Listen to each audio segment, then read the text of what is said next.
All right, and welcome into the Fantasy Pros Fantasy Football Podcast, Week 7 Reaction Edition. Tonight, we break down the fallout of another weekend of NFL football from a fantasy perspective. I am your host, Seth Woolcock, and as always, I'm alongside one of the best injury analysts in the game, orthopedic sports surgeon, Dr. Deepak Chona. Deepak, the fit, the hair, it's on point as always, man. How you doing tonight? I'm good, man. I'm good. How are you? I'm doing okay, man. My Pittsburgh Steelers are about to kick off here in just about an hour. So vibes are high currently. We're also joined by our other co-host on the program, Chris Welsh, a.k.a. The Welsh. Happy Sunday to you, Welsh. How are you? I know it was a tough scene for you and the 49ers today. The fantasy side hurt more. I think we all saw this coming with the 49ers, that they were going to lay an egg on this one, but they got a big injury, like a lot of other players that we're going to talk about. Yeah. Fantasy, a little disappointing. And boy, we're going to lament a team that is not my team, but I have been backing here in just a little bit. So we got a lot to talk about. We absolutely do. The outline for tonight's program. We'll touch on the injuries here with Deepak first, and we'll get into our Scott second half sprouts. And of course, we will recap all 11 games from today, the winners, the losers, some trade targets, early waiver wire, everything in between. We know we got you guys hooked up here. And thanks for everyone who's tuning in with us as well. If you're hanging out here on YouTube, make sure you give this video a thumbs up if you enjoyed this type of content. Plus, subscribe if you're new. It's the easiest way to support us here and all the work we're doing at Fantasy Pros. Also, let us know in the comments below who won you your Week 7 matchup and who lost you your Week 7 matchup. We want to hear from you. Let's start with the injury, those gentlemen. Maybe no bigger injury than Cleveland Browns quarterback Deshaun Watson suffers an apparent Achilles injury in a scary scene in Cleveland. Deepak, popularity aside, it always sucks to see this non-contact type of injury happen to anyone. What is your initial diagnosis and a possible timeline for return for Mr. Watson? Yeah, definitely very unfortunate. You can pretty convincingly see the tendon, the rupture there, and the calf muscle kind of spasm. So this will put him out until week 1 of next year. Now, we've seen with Kirk Cousins, Aaron Rodgers, that's a very attainable target to return at. You do see some limitation in their mobility, but overall throwing should be pretty much restored back to normal. It's just a question of if he gets an opportunity. Yeah, Welsh, two questions for you. A, does this actually help Cleveland's offense moving forward? And from a dynasty's perspective, is it Joe over here for Watson's career? I mean, well, I think the Joe over has been kind of in play for quite some time for on and off field. Like, that's not a dynasty asset you want to play with. I mean, is it over? No. I mean, there's still a lot of money attached. The Browns stuck this long. As soon as that knee comes back together, they'll find some excuse to get him back out there and frustrate everybody, I'd imagine. But, from an overall perspective, I think the toughest thing from the fantasy side is it's really going to be hard to tell what we're going to get. Jameis Winston was inactive for this game. You'd assume he's probably going to jump in to be the starter. He's going to want to move the ball down deep, but what is that going to look like for all the targets? We saw tons of David Njoku this week. Eli Moore was getting targets. Cedric Tillman was, we saw this weird new usage that was happening. I think Judy played like 80 snaps. I think he was number one in wide receiver snaps, at least in the first side. So we really just don't know. The only thing I think we can assume in how this team has kind of been rolling is like, all right, Judy and Eli are potential fantasy options. I think this is probably an improvement as far as what they're going to do with the offense. And then we're also going to see, what the combo of Jerome Ford and Nick Chubb is going to look like. I know we'll probably talk about Chubb in a little bit, but yeah, I think this is at worst, it's a lateral move. At best, there's an improvement without him in the lineup.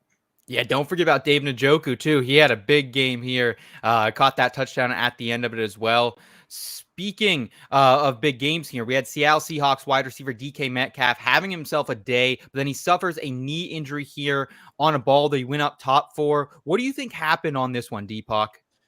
Yeah, the way his knee kind of bends, it looks like an MCL sprain type mechanism. Now, the average on those is about 2 weeks, but they do come in a range of severity. So we kind of have to watch the practice return timeline on this one. The comments early on have suggested a lot of optimism, but they often do that. So we really got to watch those practice reports to know. Okay, Welch, DK is currently the wide receiver 13 on the season in PPR leagues. If he does miss some type of time here, does this give a boost to Tyler Lockett or Jackson Smith-Njigba?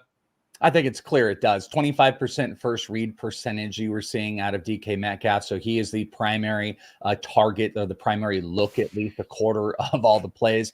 Jackson Smith-Njigba was around 20%, 18% for Lockett. So I think, you also have to kind of look and depend where they're going to move. I mean, JSN plays in the slot. So this actually could be the biggest numerical boost, could actually go to Lockett, because you can maybe see JSN go from 20 to 22, but you could see a guy like Lockett go from 18 to 23 or 24. So he'd be the big boost. Bobo could be a big, deeper league type of play if you're desperate for bye weeks. But yeah, I think we're going to probably see, if any missed time, JSN get littered with targets and Lockett kind of move out of that weird fantasy relevance to like a number 2 starter. Okay. Man, this one was tough. Brandon Aiyuk, he suffers what could be a significant knee injury. Initially, when I saw this, I thought maybe he just got hit in the ribs. Watched it back on the replay, and it looked like a pretty gruesome knee injury. Deepak, is this as bad as it initially looks for Aiyuk?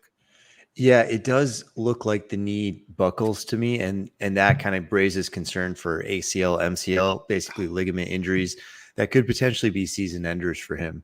Now, the best case scenario would be here him getting away with a sprain and a bone bruise, which would still be probably around 2 to 4 weeks at least. But I think that would be a little optimistic. So we'll find out for sure after an MRI, but don't be surprised if your season is over here. Welsh, you're extremely plugged into this team. Is Ricky Pearsall or Jacob Cowing worth a look off the waiver wire? And ultimately, how does this affect the overall San Francisco running back or offense in general? Their running back core, their wide receiver core, everyone's banged up right now. Yeah, well, I mean, from an overall perspective of the offense, it's devastating, except that Brandon Aiyuk hasn't been good. I mean, he dropped an absolute no-brainer first down early today. He's a great route runner. These are the matchups where he's supposed to thrive, by the way, and he didn't. But I think, in general, it feels like it's not good losing any of these guys.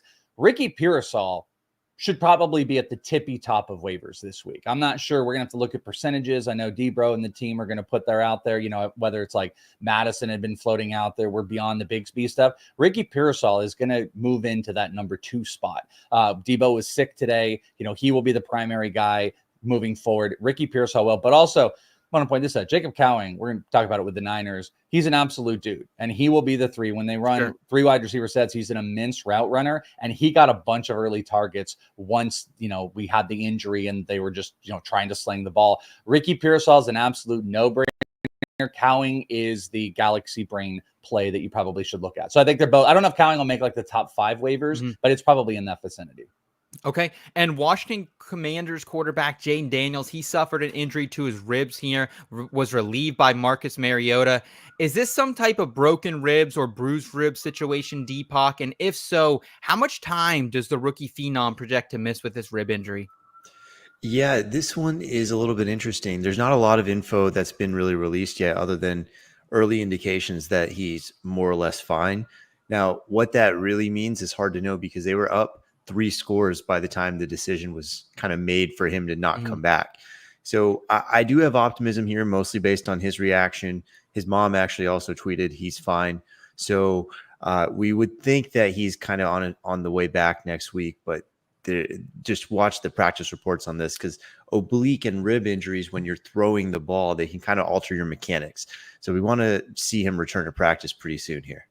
That's a sigh of relief. Shout out to his mom for that information there. If there is some missed time here, Welsh, for Jayden Daniels, or just in general, just to have a backup option, he's currently the quarterback 3. Is there a favorite quarterback pickup off waiver wires you have in mind currently? I mean, it's obviously probably going to depend on like what's available out there from the streaming world. If Joe Flacco were the quarterback for the Colts right now, that would be like an absolute favorite streamer right now. Hate to say it, but let's see what Russ does. Russ is going to be floating out there if you're like in that desperation mode, but of like available quarterbacks out there, maybe Stafford had a really bad game this week. You should get cut back next week. If he's floating out there, that might be something to look at. Geno Smith, too. He's kind of another guy that came to mind. I can't even imagine Geno's out there anymore, but you know what? To percentages, he might be. Take the number 1 passer like in the NFL as far as yards go for sure, except DK out. That's a little less sexy. Exactly. Absolutely. Last injury of note here, gentlemen. Kansas City Chiefs wide receiver JuJu Smith-Schuster. He leaves this game with a hamstring injury after battling it throughout the week.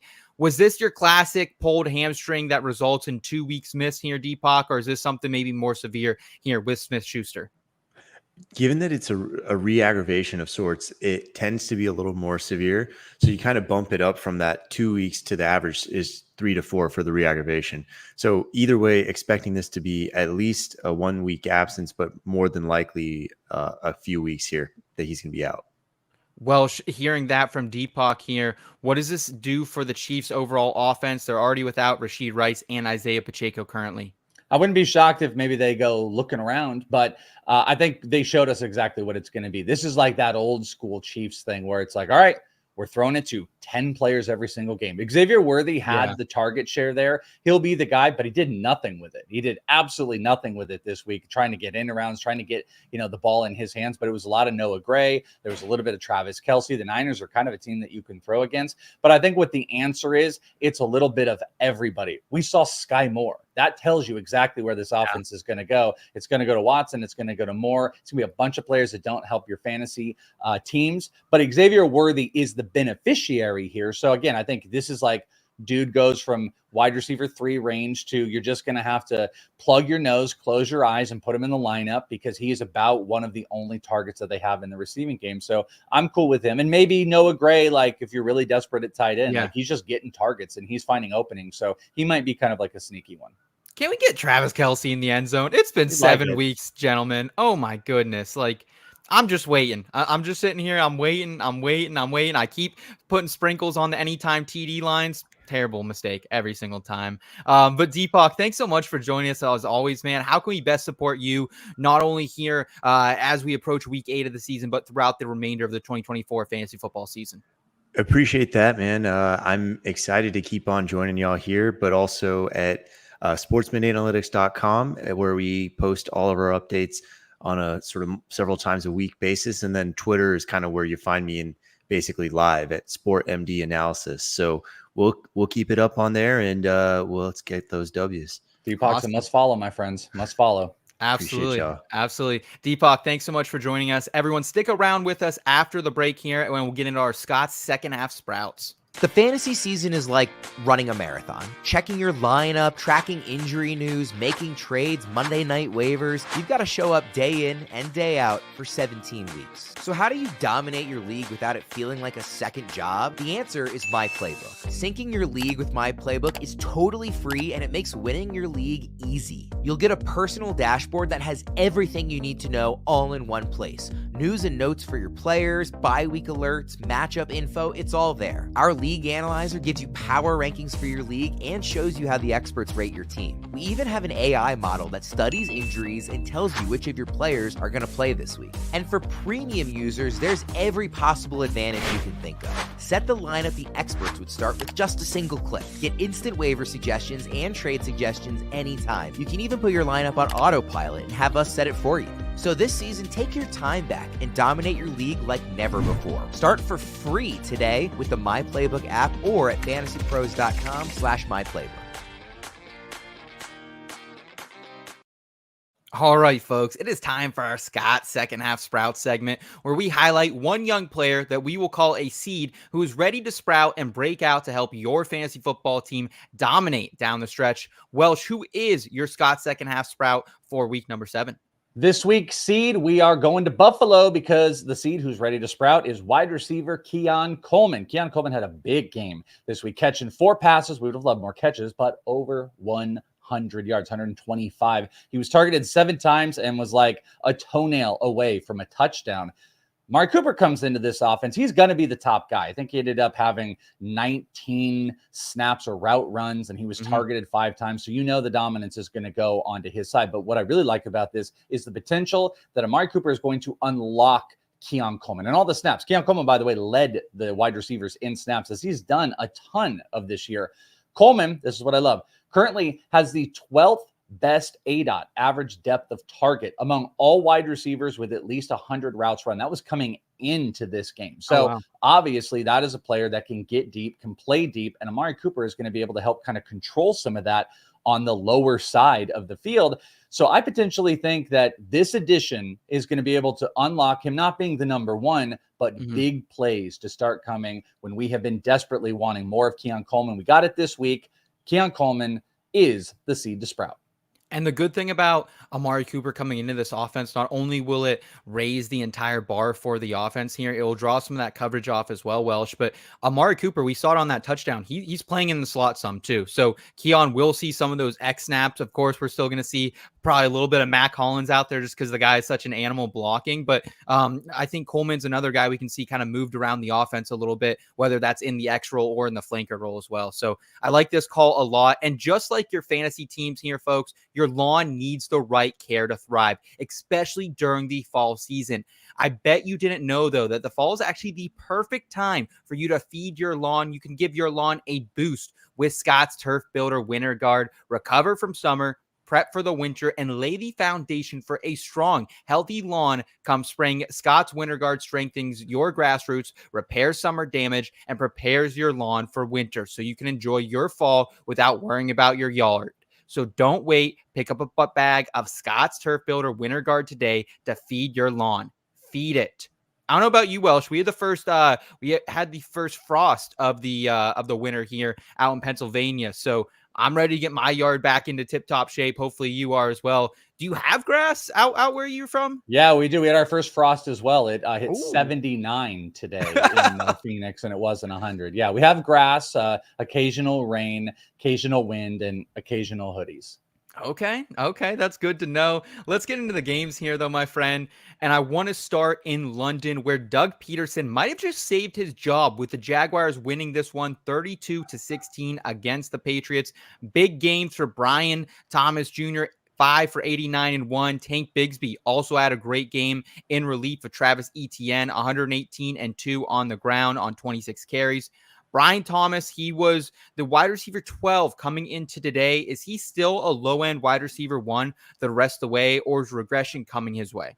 No, Brian Thomas, I don't think there's any regression coming in. I actually still think, like, regardless of where he's ranked, perception still kind of keeps him out of that top 20, I think, in a lot of minds, especially if you're looking at the trade side of it. But sometimes we'll look at these teams and, armchair quarterback will be like, all right, this is what the team needs to do to be great. And then they don't do it.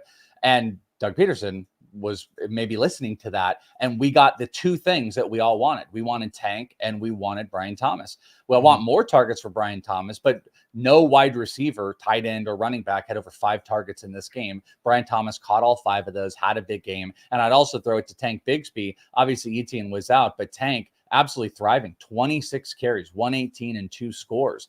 This is what we were selling some time ago. So you're going to keep your job when you get the best playmakers going. It's not going to keep it for long. This is a Band-Aid on what is a huge wound.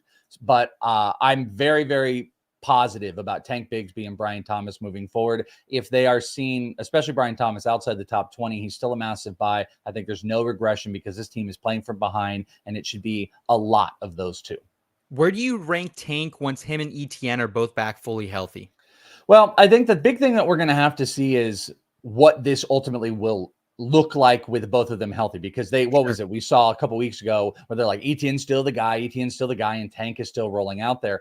I think after this performance, we need to see what that ultimate share is going to look like. I think Tank is going to sit in the RB late 2 type of range. And I think Etienne is, unfortunately, as well. And it might take a couple weeks, but ultimately I think I feel comfortable about Tank over Etienne. Really? The season. Yeah. I mean, wow. Etienne is going to work. Like, they don't trust Tank, it looks like, in those passing downs. Right. Saw a lot of Dearness Johnson today in that role. Yeah. And that's what we saw from the week prior. So you're going to see Etienne still take that. So he can't overtake that, but you just kind of got to come back to what we've talked about before. I think Tank kind of plays maybe the Bucky Irving role, and Etienne plays that Rachaad White type of role, where Rachaad White or Etienne is going to play those third downs, get some catches out of the backfield and a few carries. But I think they are doing themselves a disservice if Tank Bigsby has less than 10 carries in any singular game. And if it does happen that way, Peterson will lose his job, and whoever comes in gets that ball to Tank Bigsby rest of season. Agreed. On the other side of the ball here, Welsh, 20.8 fantasy points for Drake May. He has now scored over 40 combined points the last 2 starts for him.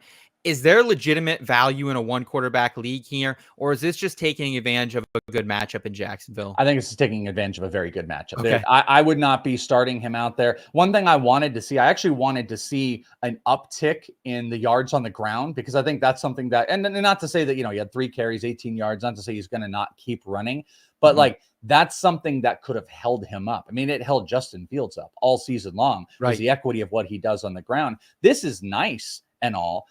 He was able to do this without Demario Douglas. Everybody's sick this week. Everybody's got a tummy bug, and he wasn't able to do a whole bunch in the second. I think he played 1 snap in the second half. So, they got other guys involved, but they're not going to have this freedom week in and week out. And a rookie quarterback in this way is more of a super flex play. If we were seeing 7, 8, 9 carries per game, I'd feel a little bit more optimism, but I don't know, man. Like, he looks better than Bo Nix at this point, but I think that's kind of what I'm selling. Like, maybe if you're desperate on a bye week and you're looking at a Matthew Stafford versus a tougher option, or you want to go with May versus a Jacksonville type team, that's the decision I would probably be comfortable with May, but I'm not ready to anoint him a starter in single quarterback.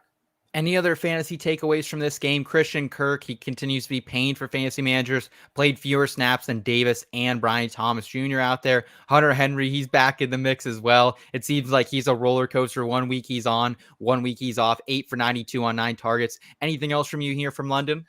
I think the running back situation's a disaster. Ramondre Stevenson was back, and then they ended up using a healthy dose of JaMychal Hasty in the passing game. He ended up getting targeted 5 times. He got a couple rushes. This is now turning into them not trusting this backfield. And that's the worst thing that could happen to Ramondre. He could still be the primary back, but if he's not going to get the bell cow, then he really is becoming a potential cut. Like, I'm not doing it right off of this, but I think that was pretty devastating. And if Demario Douglas does get cut this week because of this game and people aren't paying attention, I probably try to sneak him in on waivers, because I think, he got 9 targets from May last week. He was sick. That would be something I would try to sneak into waivers. Yeah, Gibson we saw get banged up. I don't know if he ever came back in this. I think that's kind of what led to that hasty usage there, but it feels like either way, it's kind of a gross backfield that if you have to plug someone in, you can do it, but like you're really not excited to week in and week out, whether that's Ramondre or Gibson fully healthy. So Ramondre needs volume. That's the problem. Like Right. there are players that need volume. He needs volume. And if he's not going to get it, then we're getting into a situation where is he any better than Alexander Madison? Or is Madison better? I might take Madison, honestly, and that feels terrible to say. Moving forward, though, we're going to kick off the 1 p.m. slate here where the Colts, they came back at home 16-10 over what was a really disappointing Miami Dolphins team once again. Pretty terrible fantasy game for everyone involved in this one. Miami actually outgained the Colts in this game, in a game where Tyler Huntley started and then Tim Boyle ended up finishing it after Huntley injured his arm. Legacy game for JuJu Smith, 22.6 PPR points here. Devon Achane got into double-digit points as well, but just one reception for 11 yards for Jaylen Waddle and 2.3 fantasy points for Tyreek Hill. But does everything go back to normal here next week with Tua Tagovailoa expected to return Welsh? Can we just throw this all out the door? I'm hoping so. Erickson and I have been pretty loud on the Dolphins side of this, and it hasn't worked. You sometimes, and you know those memes you see where it's like the circle and then there's two circles and like the circles interconnect. Yeah. It's like, where's the connection of how bad the quarterbacks that this team put behind Tua are and the bad coaching that McDaniel's doing? What, like, how far do those intersect? Because if Tua looks like an MVP. He should get an MVP award for how he moves this offense. And you take him out, and they look like the worst team in the NFL. Huntley looks so bad. Skylar Thompson is the worst.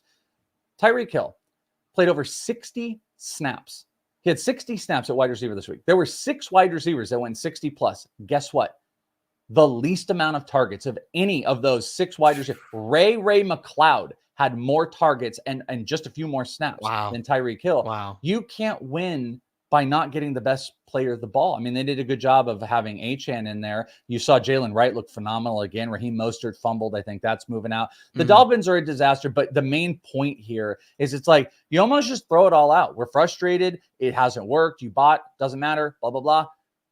If Tua comes back, everything that we've seen for the last month just doesn't mean anything because we know he's going to move the ball down the field. He's going to target Jaylen Waddle and Tyreek like crazy. And that passing game will open up the running game for those big explosive Devon Achane. So I still just kind of internally am like, I like buying the Dolphins, especially with Tua coming back, but I believe everybody is kind of on that right now. So again, now there's this diagram of like, you know, your trust level of Tua coming back versus how bad they performed and what side you take on that. I take I'm still just kind of buying in general, but this was the most frustrating. Tyreek Hill wasn't targeted in the first half. Like that's asinine. That's crazy.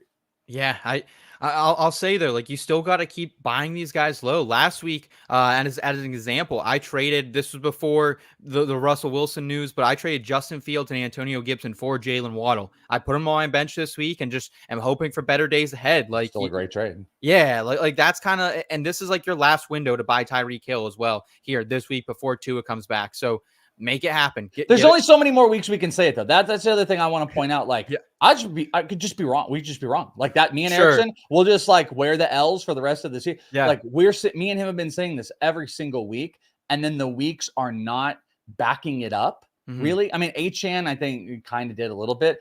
So I'm hopeful. The talent is still there, but what can you do when Tyler Huntley looks at the first read, does not feel comfortable throwing to the first read, and then runs around and falls into the ground? Or Skylar Thompson throws it at your shoelaces, or you just don't even give your best player an opportunity to make a play. No screen passes, no end arounds, one carry. It's crazy. So I buy to it and I say it and I agree with you. But also, like, we just might be wrong. We just keep saying it until it's, until we've just had 2 months and we're like, okay, we're big dummies and idiots. It's not working. But I am hopeful Tua coming back next week. It's like, thank you if you have Tyreek or Achane. Agreed. It was also the 3rd straight game missed for Jonathan Taylor. We saw a lot of Tyler Goodson get the bulk of the work here, 14 for 51 and 1. Trey Sermon, he didn't look as bad as he did last week, did give you 5.9 fantasy points on limited touches here, but a big letdown spot for Josh Downs. Just 1 reception for 3 yards here on 3 targets, but the Colts threw the ball just 24 times. Was this more of a game flow thing, or do you think this is what we can really expect with A-Rich back under center here? Yeah, this is a Richardson thing. I mean, I'll tell you this right now. I don't know if the Dolphins would be much better if they had Anthony Richardson at quarterback. Like, the cool thing is Anthony Richardson can throw like a nice tight spiral, 60 yards deep, and Pierce will catch it. And maybe that would be beneficial to Tyreek Hill. But you see a lot of the same stuff in Anthony Richardson. He doesn't feel super fluid or comfortable. I watched a lot of this game because I had bets on this game. He's still doing the same stuff. It's like, nope, first read's not there. Take it down. Bing, bing, bing. Yeah, it doesn't look great. He did not target Josh Downs, who's the safety net down the middle. We did see Pittman get a little bit involved, but this is an Anthony Richardson thing, and there's only so many more weeks we can do this. He can go 10 for 24 or 9 for 21. I mean, it's the same thing. So Flacco makes this team better. I've been a huge pusher of Josh Downs, but I just don't know how this amount of time has gone by, and you can't simplify things to make him efficient enough to then take out some of the extra stuff that he's awesome at, like running and stuff like that. There's no quick passes. There's no quick movement. He's not comfortable with the good read. This is a Richardson thing. So it's downgrading Josh Downs. Michael Pittman's already been downgraded so much. Maybe Jonathan Taylor will kind of help the offense in general, but I'm over the Anthony Richardson thing. And it's the Pollyanna optimism of like, well, hey, talented players are going to just kind of like, they're going to show out and we'll get it to work. That was a Dolphins thing. Same thing here. Josh Downs, what can you do if you don't get targets? You can't be talented and do the great things if you don't get the targets. And Anthony Richardson is not efficient enough to make that happen right now. Yeah, agreed with you there. In a game that I had to sweat out the over until the very end, thank you, Ray Davis. The Bills beat the Titans 34-10. Josh Allen has his first 300-yard passing game of the season. Amari Cooper finds the end zone, gets 5 targets on 19 snaps. You alluded to Keon Coleman's big breakout game earlier as well. 4 for 125 on 7 targets for the rookie. Ray Davis, 13 snaps. James Cook, 29 snaps. And Ty Johnson, 12 snaps. They all find the end zone for the Bills backfield here. What impressed you most with Buffalo this week? Well, I talked about Coleman again. Like I just bring it down just a notch to be like, I'm not trying to push this train of Keon Coleman's going to be a number one, but I just think like with where this offense is going to go and what they're going to be able to do as far as receivers goes, Amari Cooper will make these guys better. He's going to be able to move around. There's a funny moment where Keon Coleman on the Amari Cooper touchdown, he pointed to Cooper. He was like, do this, just go straight. And then because it didn't look like Cooper knew what he was doing. And then Cooper, boom, catches it, gets the touchdown. So like, Coleman's a buy on me. I am worried about this running back kind of share in general. They only had 17 total carries from running backs, but with that type of lead, that does feel not great. James Cook is still getting some volume, but there are some players that just do big things with a low amount of touches. And James Cook isn't doing that right now, but I do feel optimistic that this offense is going to start moving better with Amari Cooper, Keon Coleman learning this offense more, Kincaid getting more involved, that can put James Cook into touchdown opportunities. And that's probably where his equity is. But I'm not sure James Cook is any further than like a inside. I think it'd be hard pressed to be a top 20 back. And it's something to watch, like you mentioned, with both of those running backs getting snaps. Ray Davis doesn't look bad. I mean, he just bulldozes yards. And we are seeing what young backs are doing in some offenses across the board. So it might go from like, it's not that Ray Davis becomes super awesome and is going to take over. It's more he just takes away from James Cook. So James Cook, I think, is trending down right now. If you can get RB1 value for him, would you ship him off then? Heartbeat. Yeah. I think there's a lot of people that'll do it. Honestly, like if you look at his numbers, he's been a running back one so far this season. He's finding the end zone continually after barely finding it the first 2 seasons of his career. So I think James Cook could be someone potentially to sell right now, as you do as well. And on the other side of the ball here, just 289 total yards for the Titans with Mason Rudolph under center. I said last week on this program that Christmas might come early for the Tennessee Titans, and it did, but nobody reached double-digit fantasy points in this game for Tennessee. Tony Pollard, he rushed for only 61 yards after having 69 rushing yards in the first half. I had the over of 70 rushing yards here, Welsh. Brutal. I couldn't believe it. And that's one of those too, where you see the cash out and they'll be like, they just want to take $1 away from you. And you're like, why would I do this? I'm going to get this. He needs 2 yards. And then he gets -8 the rest of the way. That's a brutal loss. I agree. Other than Pollard though, are you still sitting every Titans player, especially next week against the Lions? Yeah, I mean, this team, someone in the chat when I was talking about the Chiefs, and people have been doing it for a while, like, DeAndre Hopkins or something would make sense going to the Chiefs. Calvin Ridley, I don't know the stat to this. I'd love to have like some all-time stat, but over the last 2 weeks has had 17 targets, which have amounted to 3 catches for 42 yards. Today, Wow. 3 for 42, you're like, oh, that's all right. 9 targets that took. I mean, he's not getting catchable balls. Last week, 8 targets, no catches. So they want Ridley to be the guy. I think maybe there's optimism that Rudolph had a massive target on Calvin Ridley's head, but it just didn't do anything. This team stinks. Kind of like it's a little Bronco-y. I mean, Javonte Williams was good this past week, but you look and you're like, who can you really start? Pollard is like a no-brainer. Yeah. Like, regardless of this game, like he's getting volume and they're trying to use him. But in the passing game, maybe Ridley is going to bounce back right now. I don't really see it as like a big buy, but 17 targets for 3 catches over a 2-week span is insane. Yeah, absolutely. And I found it so ironic that the Mayo commercial kept coming on with Will Levis after at commercial breaks here, and then they would just go back and he'd be on the bench. It's like, man, like you got that commercial and then you're just sitting on the pine. But I love Mayo. I don't know about you, but I'm a big Mayo guy. Mayo guy. He can save his cholesterol and Ooh. get into game shape. Okay. I mean, Mayo's fine. But like, are you like putting mayo on anything but a sandwich? No, I mean, I'm not eating out of the jar, but I'm a big dip guy. I make a lot of dips for like Sunday afternoon Are football. you dipping something? What are you dipping in mayo? I'm not like. No, you're dipping something in mayo. You're covering up something. I am mixing mayo with sour cream and some like Hidden Valley mix to make like a veggie dip. Is that acceptable? I mean, maybe. It sounds a little sussy, but I would fine. say mayo's in more things than you even know. Well, you know what? You'll be a great party guest. You have a great party guest in Will Levis who can come over. You'll be a great host to all of his food needs. So he's not doing anything else. Agreed with you there. And before we continue, if you want a chance to win a signed Justin Jefferson helmet for free, courtesy of our friends over at pristineaction.com, all you need to do is head to fantasypros.com/contest, complete the form, and either A, download the Fantasy Pros Draft Wizard app, B, leave a review for the podcast, or just follow us on X, Instagram, or TikTok at Fantasy Pros. The more actions you complete, the more entries you will receive. And we'll be announcing a winner right here on the podcast. So if you're watching on YouTube, make sure you hit subscribe and turn on those notifications so you can be alerted when new episodes are up and to claim your prize.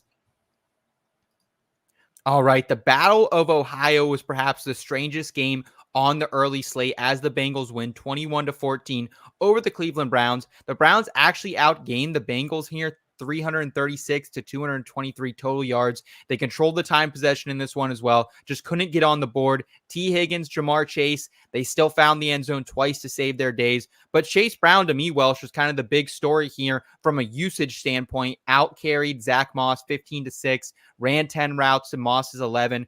He's another great buy low target, I think, because people will see the fantasy scores. It wasn't great, but the usage was off the charts for the former Illinois running back here. Yeah, I mean, I'm kind of still indifferent. I'm not really into Chase Brown, but I mean, there's no denying from a snap to usage standpoint, it's not close right now. But the problem is the snaps were close. Chase Brown ended up having 34 snaps to Zach Moss's 27. So, I mean, it was really close. But then the actual physical usage went heavy into Chase Brown. But I just also don't think they're like massively efficient. But if you want, like it is trending like he's going to be the guy, he might be cool buy low because he didn't really do a whole lot. And Zach Moss is getting phased a tiny bit, though, we say that, and he still is playing the passing downs. Like that's my problem. And I said this earlier this week.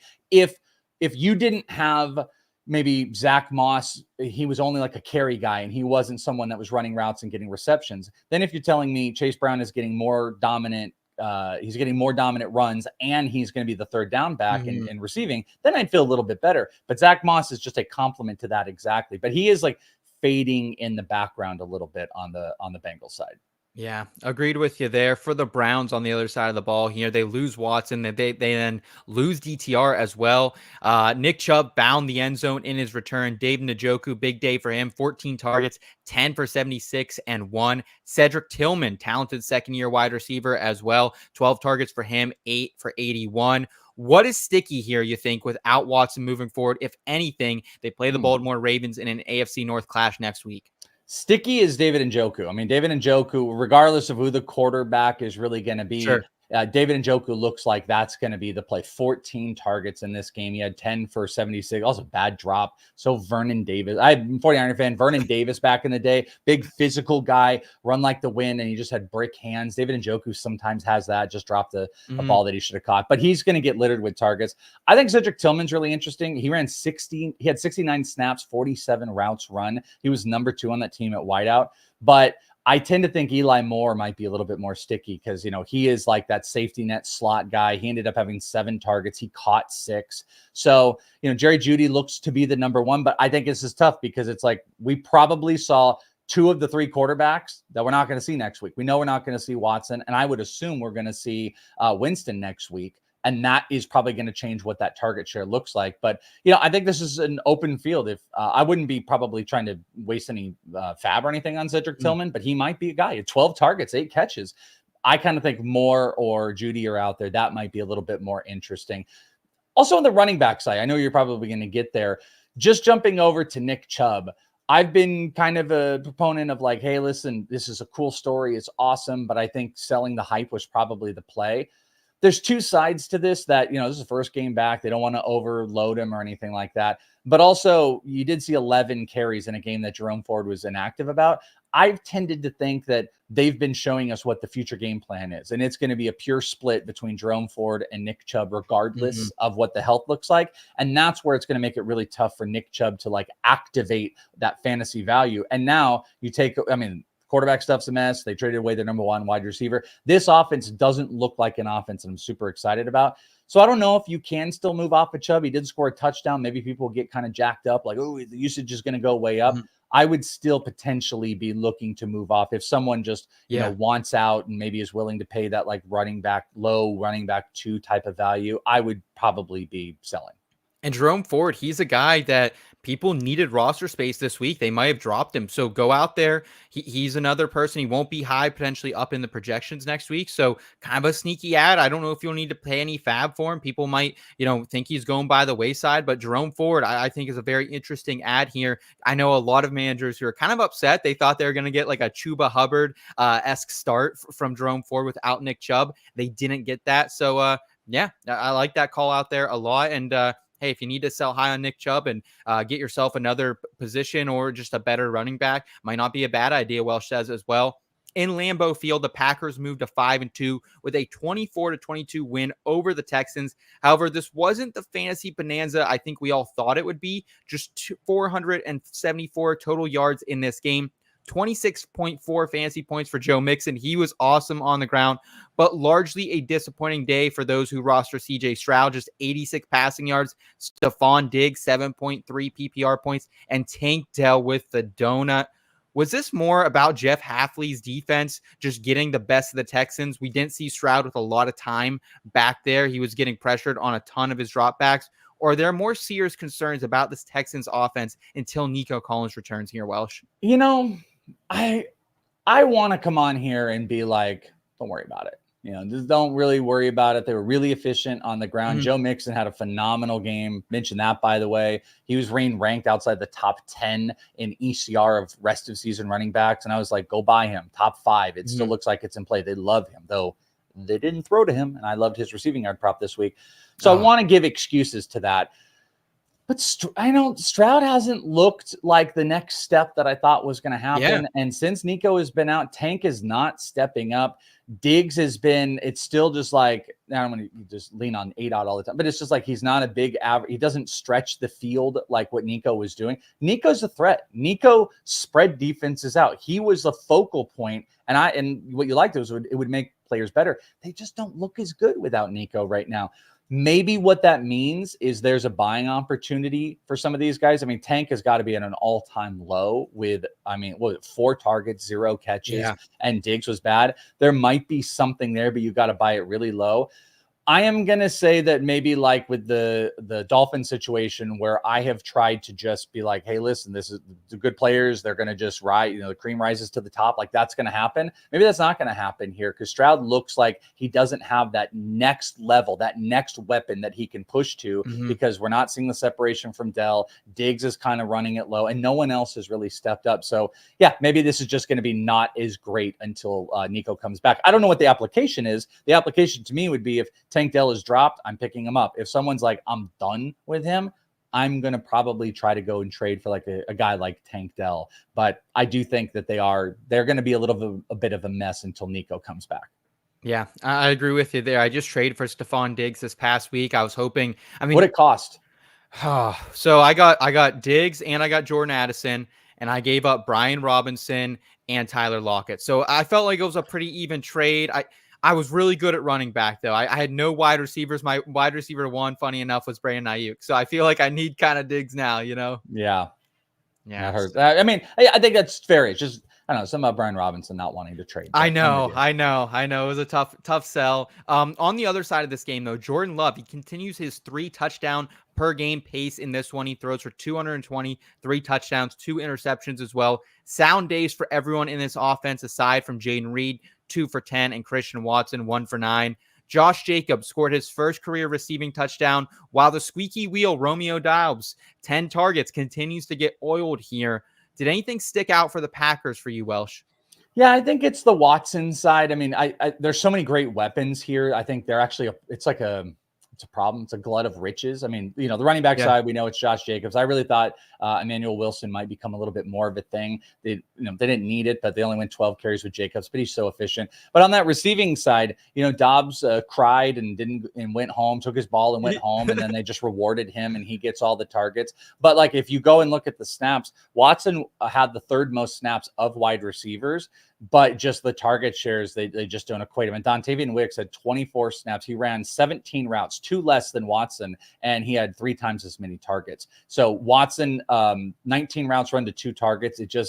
It doesn't look like it's there. He's the biggest boomer bust play. I'm not interested in Watson. I think if there's something better out there at this point, maybe everybody knows this, just go and cut him. Like if you're holding on, and yeah, he might have that one big week, but you'll never start him when it matters unless it's a bye week. So I just I don't see the need for Christian Watson when Wicks in his short amount is a main target. And then obviously like Romeo is their big play, and Jayden Reed is the best of the players of, he's not getting the big snap count like Romeo Doubs, but he's the guy you put the ball in his hands. There's just nothing there for Watson, especially when Tucker Kraft kind of pushes back up. So I'm over Watson. Wicks has to be super frustrating too, because everyone starts him last week and then he gets hurt and then everyone cuts him or benches him this week. He wasn't even supposed to play in this one, kind of a surprise active, and then goes out there and then has a good game. Jayden Reed to me seems like a really strong buy low candidate. 43 snaps in this one, the 2nd most behind Romeo Doubs there. And also, he did lose control of that big catch when he came down and was rolling to his back with it, but still was getting those high value targets. And they play the Jaguars next week and the Lions the week after. So I think Jayden Reed is someone I'm going to be targeting here profusely this week. And you can also use the Fantasy Pros trade analyzer at fantasypros.com/myplaybook or on the Fantasy Football My Playbook app to instantly evaluate how any trade will affect your team for this week, the rest of the season, or even in Dynasty. I definitely was using that last week because I did have to get up Brian Robinson Jr. to get myself Stephon Diggs, but make sure you guys are trying that out as well. That's fantasypros.com/myplaybook. Now let's move forward here to the Seattle Seahawks against the Atlanta Falcons, where Mike McDonald returned to his home state to lead the Seahawks to a 34-14 victory over the Falcons. 9 penalties, 3 turnovers, kind of killed the Falcons' hot and lucky streak coming into this one. Another 2 scores, though, for Kenneth Walker, 14 for 69 and 1 on the ground. Plus, he caught a dazzling catch through the air as well to get in the end zone. He is now averaging 22.3 PPR points per game. Is Walker like in the overall RB1 conversation rest of season? I mean, the guy's looked awesome every time he's been out there, Welsh. Should be. Maybe absolutely should be. I mean, I know Charbonnet has scared some people, but like Walker is the playmaker on the ground for this team. They did give 8 carries to Charbonnet to Ken Walker's 14, but he definitely plays a role in the passing game. Geno wants to get him the ball. I think he absolutely toes the line. I have to look at, I'm not looking at it, but I have to look at like the ECR. I think from a rest of season standpoint, not just a week to week standpoint, he's got a toe between 8 and 12, like somewhere in there. So it's like that, almost back half of the first, top 12 running backs, RB1. So I think it's justified. Then you start like putting names against him, and that's probably, the battles of like this guy or that guy. Like, who would you rather have rest of season, Ken Walker or Devon Achane, knowing Tua's coming back? Man, probably. Am I wrong for saying Walker? I think Walker might be more consistent. Achane might have more upside, though. I think Achane's upside is there. Here's the problem with Tua. One more hit and he's gone for the season. So that is looming out there. And we now have a case study of how bad and how inept McDaniel is with this team without Tua. It's worthless. He doesn't change the offense. He doesn't change the offense. It doesn't know how to cater. It doesn't know how to change it. Apparently doesn't know how to find a capable quarterback that isn't named Tua. So what you're in for if Devon Achane doesn't work. Plus Jalen Wright looked really well. I wouldn't blame anybody for moving off of Achane for Walker, but I think those guys are like in the, the same general range.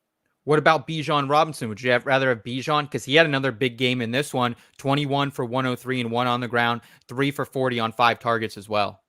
Oh yeah. No, I'd rather Bijan than Ken Walker. Okay. And Devon Achane. Both of them together. Okay. Do you like this Atlanta offense? It was kind of a struggle bus a little bit at times today, kind of some sloppy play overall, but Pitts had 9 targets. London had 8 targets. Mooney had 8 targets. Unlike the Arthur Smith offense, the guys who should be getting the touches and targets are getting it here, which is exciting, despite the not spike performances from them this week. Yeah. I mean, he's made Mooney like a viable starting fantasy wide receiver, like a wide receiver 3-ish in this game. Yeah. He had 8 targets. I know it was only like 46, but that was a double digit from a full PPR standpoint.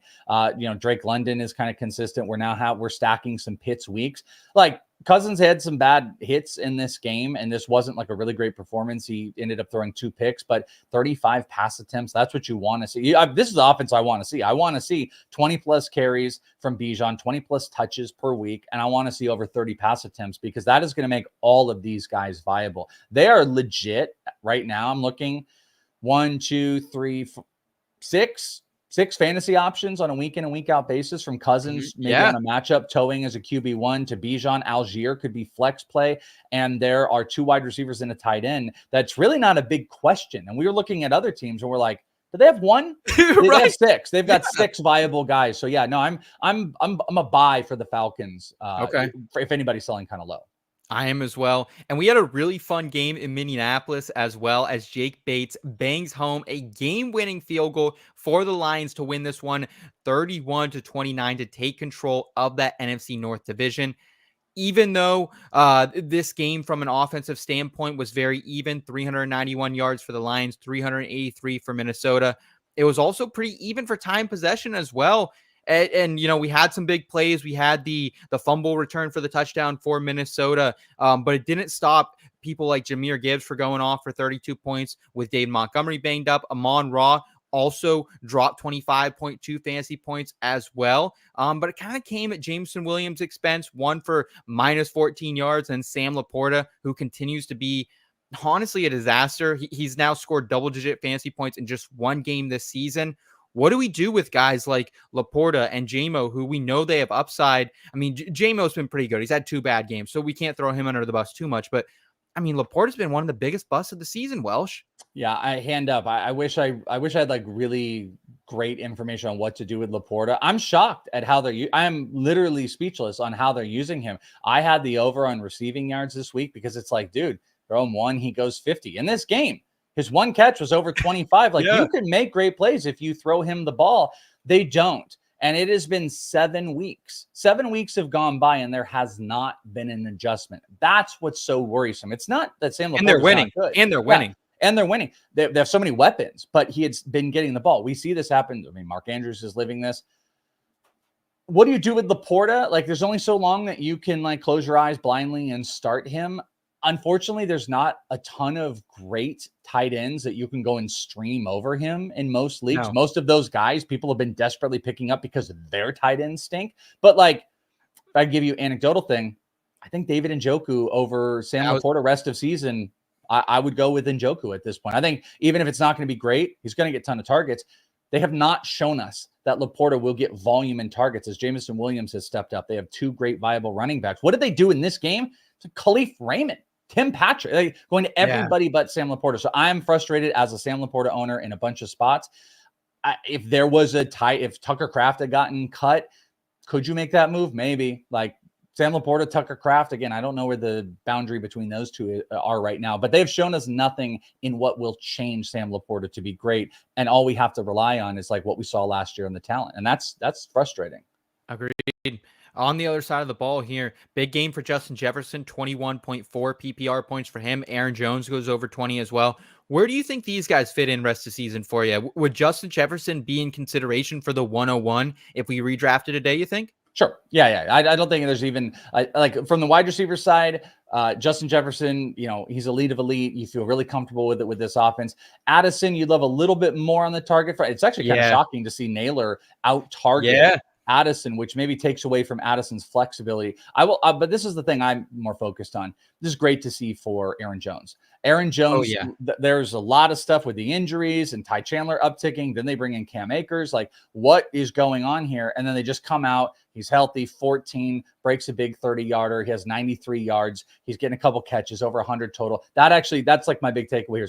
This makes me feel a lot better about what felt like might be trending a not great area that we're heading with Aaron Jones. Everything else is in play. Maybe Naylor is like a deep flex option, but Aaron Jones maybe trending up a little bit. Yeah, whoever was out there on the internet saying that he was maybe going to IR, I'm unfollowing you. I don't know who it is. I'm going to go back through my feed because someone was putting out some rumors he might be going to IR. So I was like, oh, they're trading for Cam Akers. I was panicking a little bit about Aaron Jones. I even picked up Akers in a couple really deep leagues just to put him on my bench and see. So I don't appreciate that. I don't appreciate spreading lies on the internet. Welsh, was that you? That was not me. Not me. Okay. All right. I'll take your word for it. Meanwhile, in New Jersey, it was an absolute sack fest as the Eagles and Giants combined for 13 quarterback sacks and a 28-3 win for the Eagles here. The Giants totaled just 119 yards on offense. Therefore, it was the first disappointing games of the season for Wan'Dale Robinson. 8.3 PPR points. Malik Neighbors, 8.1 PPR points. They still saw 8 and 9 targets respectively, though. And this backfield, it looks like it might be Tyrone Tracy's moving forward. He saw 39 snaps. Devin Singletary saw just 12. So where do you think these Giant skill players kind of fit in next week against the Steelers? Was this a thing with Devin Singletary just getting phased out, or do you think he maybe was not at 100% here? No, I think this is leaning. They've said they're going to lean to Tyrone Tracy. They're going to split this. And I think this is where this is leaning, which, again, I'd point out, it hurts them both. I don't think it makes either one of them really a big major start, especially not against the Steelers. So I'm probably fading both there. I kind of move away. Like, I don't worry about the Neighbors and Wan'Dale stuff. Agreed. But I will point this out. Like, the Eagles were in Daniel Jones' face all game long, and he couldn't do anything. And that's why Malik Neighbors was not able to have a big week. And the Steelers are not going to really be any different. Daniel Jones was sacked 7 times. So I don't love that, but like when Malik is healthy, it's just Malik and Wan'Dale are the plays. And I think both those running backs are going to be tough starts next week. Agreed. We didn't get the Devonta Smith in the bump in this game that we were expecting as well without Dallas Goedert. He had just 2 targets, 1 reception, -2 yards out there. But the Eagles, they did only throw the ball 15 times versus 45 rushing attempts. It was the Saquon Barkley revenge game. Was this just kind of a game script thing for you, or you're a little worried about Devonta Smith, who I think we were all projecting a big bump for him in volume this week? No, I mean, this would be, again, I would take the opportunity to go and buy on Devonta Smith if someone is having an absolute panic attack about it, because they, like you said, they threw 14 times, or well, I know Kenny Pickett had one. Jalen Hurts threw 14 times. AJ Brown did have the big day. So if you literally just look at the stat sheet, you're like, AJ Brown, Devonta Smith, what's going on?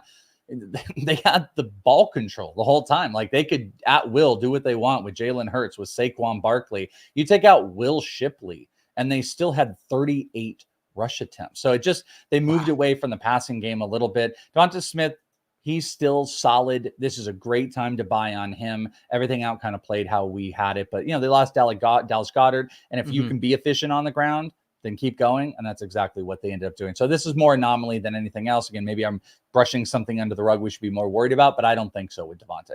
I appreciate that. Preaching a little bit of patience there is Welsh.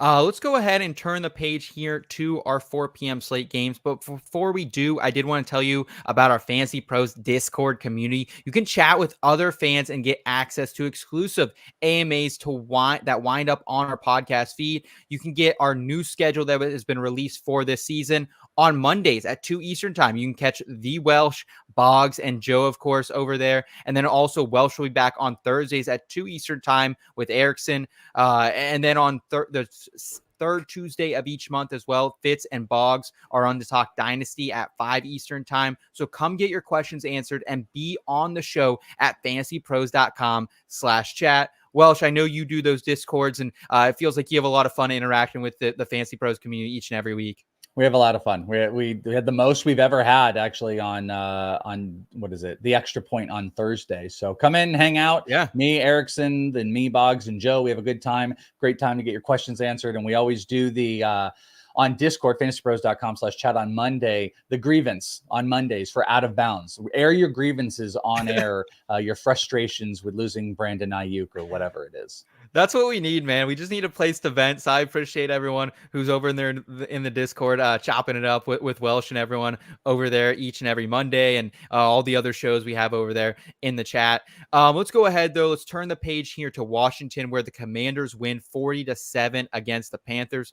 Man, I thought 9 points was a lot for the Commanders to be favored against anyone, but apparently was not enough here, Welsh. Not Carolina. Yeah, Marcus Mariota comes in, has 2 touchdowns, looks pretty serviceable, honestly, in relief of Jayden Daniels here. Brian Robinson Jr., he came back 12 for 71 and 1. Great to see a good game from him as well. Terry McLaurin kind of looked like himself as well, 6 for 98. Any big takeaways here from the Washington side of things? No, I don't. I mean, I think the takeaway would be if Jayden Daniels did miss time, Mariota is going to still serve some of your fantasy guys. Like Zach Ertz got a little bit more involved, old veteran quarterback, trust in the tight end. Terry McLaurin still got his run. He caught all 6 of his targets. Like, we care about Terry McLaurin. And then we look to the running game. Austin Eckler did kind of get phased out of this one. He only had 4 carries. He was only thrown to twice. So maybe that's something that might be a Mariota thing. But I think the big thing is most of your fantasy pieces still played really well. It's just also hard to gauge the effectiveness when Washington's not playing Carolina, because Carolina is not a good team.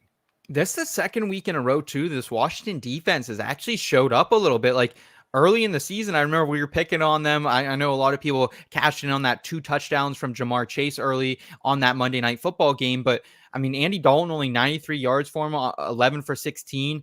Chuba had a pretty nice game, 17 for 52. He got the touchdown to kind of salvage his day. The only takeaway I have for Carolina is the same takeaway I had last week when Boggs was on the program here. Jatavion Sanders, 6 for 61 for the talented. A lot of people's tight end, too, coming out of this class out of Texas.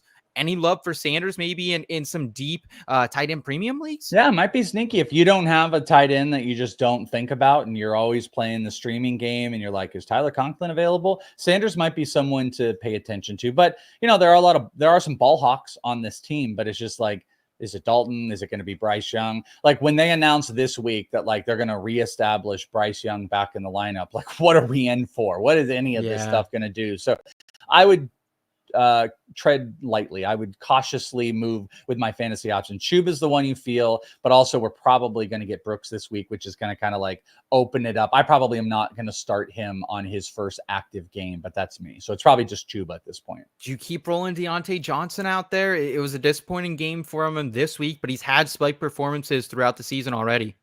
If Bryce Young is the quarterback, I'm a little bit more concerned. That's why I'm saying like Chuba's the one I don't think about. That's what I meant by that. I'm not thinking. Okay. I just put Chuba in. If Bryce is the quarterback, if I have other viable options, I might move outside of Deontay. Like, we know exactly who Deontay can be, but that was also like with Andy Dalton. So if they did make that, if Dalton's back in, probably feel a little bit more comfortable putting him back out there. But this was the team you're supposed to do business on, and they didn't do business on. So I have some reservations. So I'm going to pay attention to the week before I go and just, throw him in my lineup without thinking about it. Okay. In Los Angeles, the Rams, they beat the Raiders 20-15. We did see Aiden O'Connell exit this game early. He had some type of injury with his hand. They said it might be a broken thumb. They were fearing it was the broken thumb. Okay, yeah, you saw it kind of get caught up in a Rams defender on that throwing motion. I don't really see a big downgrade from O'Connell to Gardner Minshew. I know Minshew did have 3 interceptions in this one, but to me, it feels like a pretty lateral move there. Spider-Man meme. It's Spider-Man meme, Yeah. 100%. Yes. Gardner Minshew came in to save the day and threw 3 picks. It's like all that matters. And I mean, Madison is something to talk about, but Bowers is the play. And Bowers is just whoever the quarterback is, they're going to feed him. He had 10 catches, 14 targets, should be every single week. If they're not, then it's a disaster. And we're talking about people getting fired because you shouldn't have less than 10 because you don't have any other massively I like Trey Tucker a little bit, but it's Bowers. Madison, though, clearly has taken this over. Zamir White, if you're still holding on, you really don't need to. No. 23 carries in this game. Plus, he's catching the ball out of the backfield over 120 yards. This is a guy that you can throw in as like a flex RB or a great RB to pick up if he was floating out there, if you've got some bye weeks coming up. This is not a good team, and they got to be able to throw the ball to be a scary team, to actually be efficient in the run game. But because of volume, I'm interested. So I want to hold on to Madison. Bowers is a play. There's really nothing else of like full note for the Raiders right now. Yeah, Jacoby Myers, he was out of this one. Maybe we see him come back, and I think he could still have some wide receiver 3 upside. Are you holding on to Trey Tucker? 8 targets in this one, 3 for 36. He also did have a run that went for 11 yards as well. Do you think he's anything more than a bench bye week replacement at this point? That's what I picked him up, and I have a couple spots just because of volume. And now if you take Adams completely away, I would imagine volume, but we're kind of back to this. 34 pass attempts from Minshew, 44 total pass attempts in this one. And Tucker saw 8, but it was 3 for 36. Like that could be a volume play. Full PPR, I like Tucker a lot more. He's like, like the Kirkland brand, or I guess Kirkland is kind of revered a little bit. So this is like the Kmart version of Wan'Dale Robinson for the Raiders. Yeah, Wan'Dale might be the Kirkland brand, if we're being honest. Yeah. I don't have a Costco membership. I don't have a Costco near me. I'm a Sam's Club guy. Are you a Costco guy? Costco guy. Yeah, we're Costco. Okay. Costco household. I've heard the chicken bakes are quite something, so maybe I need to try one of those soon. And the double chocolate. Did that last week.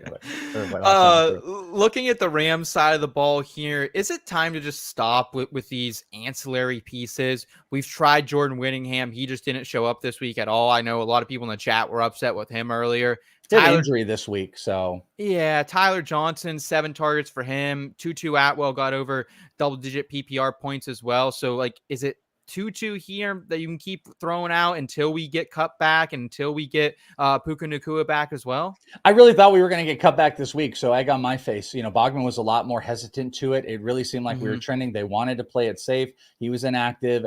Tutu is the guy that's getting the targets. We know when Cup is their version of Bowers. He's the original version of that. Just 14, 15 targets. You throw it at Cup all the time. I think there's some, like we're kind of talking about Trey Tucker, some Tutu value that's sitting out there. I'm not sitting on anybody else. You kind of said it best, the ancillary pieces. People still talking themselves into like Blake Corum stuff. Kyren Williams not going anyway. So this is not the team that you want to play ancillary pieces from, I think.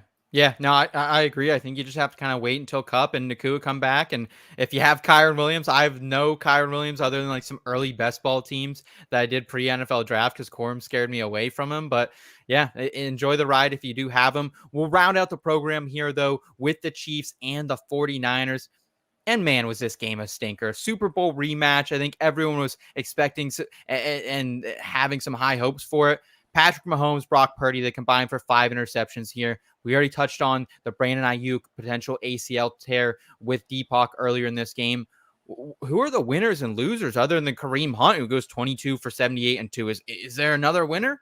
Yeah, so I mean, who would have guessed no touchdowns and no passing touchdowns and 5 picks from both of these guys? So terrible.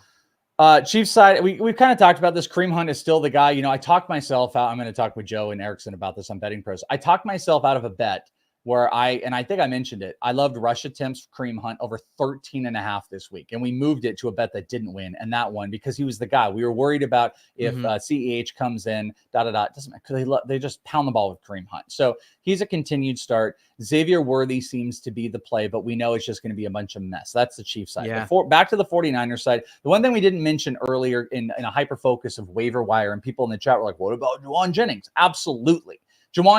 So moving forward, let's give the proper set to this. Deebo Samuel, in volume is a top 12 wide receiver with the 49ers. Yep. They played like crap. Brock Purdy played awful. He looked like Brock Garoppolo. This was like Jimmy Garoppolo all over again. Dumb throws, throwing all over the place, blah, blah, blah. But he's a wide receiver one. Juwan Jennings, though, we saw what happened when someone was out in that offense. He's the deep threat. He taking over for Aiyuk, who, by the way, the fear announced a little bit ago is that there is a torn ACL. I don't think it's official, but Aiyuk is, we're done with Aiyuk. So Juwan Jennings, everybody, is moving into a wide receiver 2, low wide receiver 2 rest of season. He is one of the few players that could take over for a guy like Brandon Aiyuk and literally take his rank moving forward. He's a deep threat option. He's comfortable on the first reads, makes great catches. He's got to get healthy. When healthy, he will be a wide receiver 2, and that makes Ricky Pearsall kind of the Juwan Jennings. He is the guy that, regardless of Juwan Jennings,